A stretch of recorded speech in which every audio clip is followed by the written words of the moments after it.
A stroke is a condition that results in the blockage of blood flow to certain areas of the brain. This is the main one.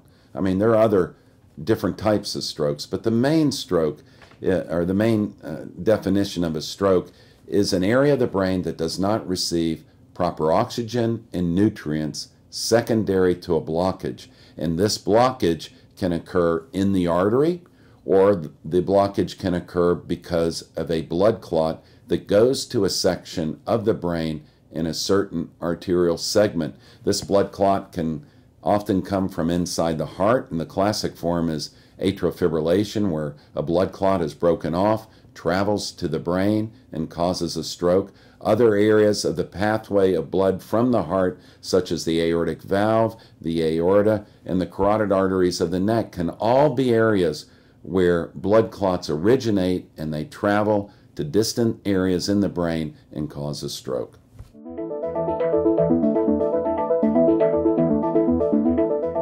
Strokes can be devastating because they cause paralysis, and paralysis is secondary to effects of a stroke. Usually most strokes are caused by blood clots that go to areas of the brain and prevent forward flow of blood, which results in lack of oxygen and nutrients to that area of the stroke zone.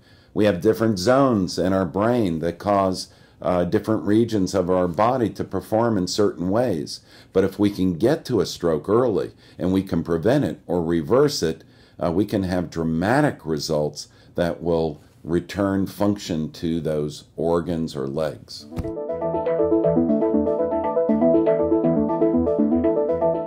Symptoms of a stroke. You know, many patients come to my office and they're concerned, Dr. Crandall, what are the symptoms of a stroke? How do I know that I'm going to have a stroke? Well, there are many symptoms. The classic one is having paralysis of a leg, an arm, or maybe the side of the face.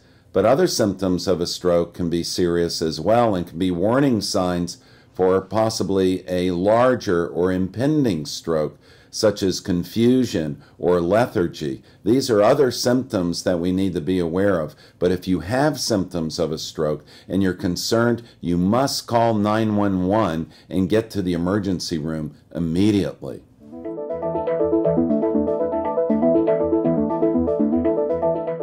If you believe you're having a stroke, you must call 911.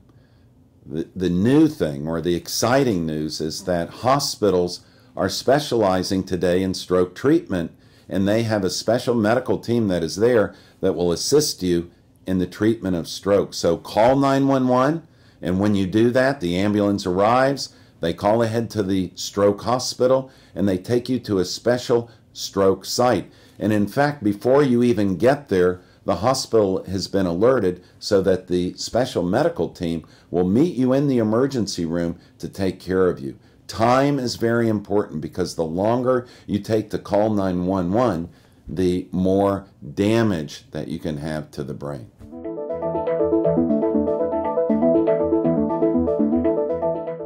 You can prevent strokes, and the prevention of strokes is the same treatment that you use for heart disease. 1, maintain ideal body weight.